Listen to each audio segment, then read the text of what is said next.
Hello दोस्तों, अस्सलाम वालेकुम and welcome to XEM TV. आज हम बात करने जा रहे हैं एक ऐसे वाक़ये की जो 35 साल गुजरने के बाद भी एक राज बना हुआ है। ये कहानी है 25 अगस्त 1989 की। पाकिस्तान का एक पैसेंजर प्लेन गिलगित से इस्लामाबाद के लिए रवाना हुआ, लेकिन टेक ऑफ के सिर्फ 4 मिनट बाद वो जहाज़ गायब हो गया और फिर कभी वापस नहीं मिला। ये है PIA फ़्लाइट 404 की पुरअसरार कहानी। ये एक फोकर F-27 एयरक्राफ्ट था जिसमें 54 लोग सवार थे, 50 मुसाफिर और 4 क्रू मेंबर्स के साथ एक एयर होस्टेस। जहाज़ के कैप्टन का नाम था कैप्टन सुहेल ज़ुबैर, जो PIA में अरसे से सर्व कर रहे थे और नॉर्दर्न एरिया में फ्लाइंग का काफ़ी तजुर्बा रखते थे।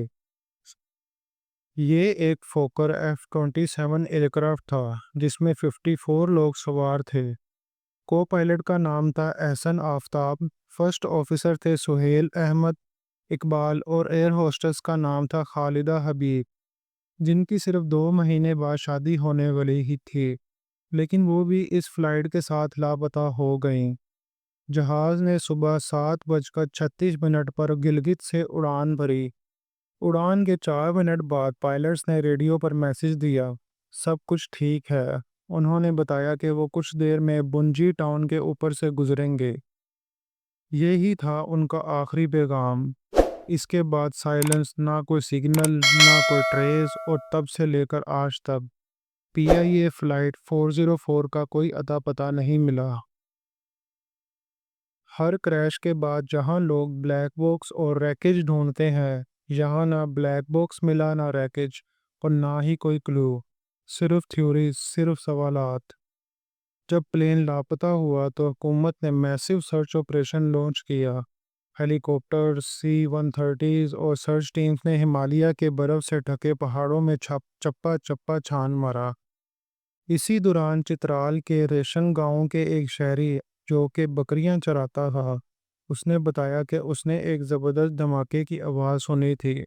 अथॉरिटीज़ ने वहां के आसपास के पहाड़ों में तलाश की, लेकिन कुछ नहीं मिला।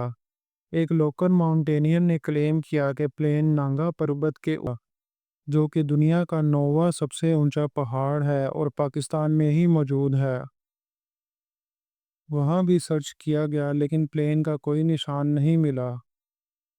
एक और थ्योरी सामने आई कि प्लेन को हाईजैक करके अफगानिस्तान ले जाया गया, लेकिन उसका भी कोई सबूत नहीं मिला। दोस्तों, 1989 में GPS और रडार सिस्टम्स इतने एडवांस नहीं थे। प्लेन हिमालय ग्लेशियर्स के ऊपर फ्लाई कर रहा था और ट्रैकिंग उस वक्त बहुत मुश्किल होती थी।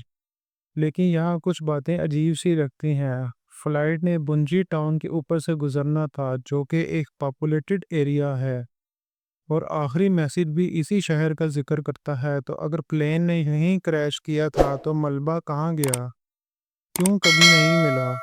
एक थ्योरी ये भी है कि प्लेन रास्ते से भटक गया हो और किसी बर्फ से ढके पहाड़ों में क्रैश कर गया हो। नॉर्दर्न पाकिस्तान में फ्लाइंग पहले भी मुश्किल थी, और 35 साल पहले तो और भी ज़्यादा मुश्किल थी। हो सकता है पायलट वाइट आउट का शिकार हो गया हो, जहां बर्फ की सफ़ेदी से आसमान और पहाड़ में फ़र्क समझ नहीं आता। 1979 में एयर न्यूजीलैंड के प्लेन के साथ भी ऐसा ही हुआ था, जब माउंट एब्रस से टकरा गया था, क्योंकि पायलट को वो पहाड़ दिखा ही नहीं। ये भी मुमकिन है कि PIA फ़्लाइट 404 का भी यही अंजाम हुआ हो। कुछ लोग कहते हैं कि प्लेन को लाइन ऑफ कंट्रोल के पास टारगेट बनाकर गिराया गया। ये क्लेम इंडियन आर्मी पर लगता है, लेकिन इसका कोई सबूत नहीं मिला। दोस्तों, मैं कोई एविएशन एक्सपर्ट तो नहीं हूँ, लेकिन मुझे लगता है कि ये जहाज़ या तो अपने रास्ते से भटक कर किसी स्नो कवर्ड पहाड़ से टकरा गया हो या बर्फ़ के नीचे छुप गया हो, और वक्त के साथ साथ मलबा भी बर्फ़ में दफन हो गया हो। हकीकत क्या है, सिर्फ अल्लाह ही जानता है। PIA फ़्लाइट 404 आज भी लापता है। 35 साल से, वो भी 54 लोगों का क्या बना, कोई नहीं जानता। ये एक अनसॉल्व मिस्ट्री बन चुकी है। अगर आपको ये कहानी इंटरेस्टिंग लगी हो तो चैनल को सब्सक्राइब कर लें और बेल आइकन को दबा दें। Thank you.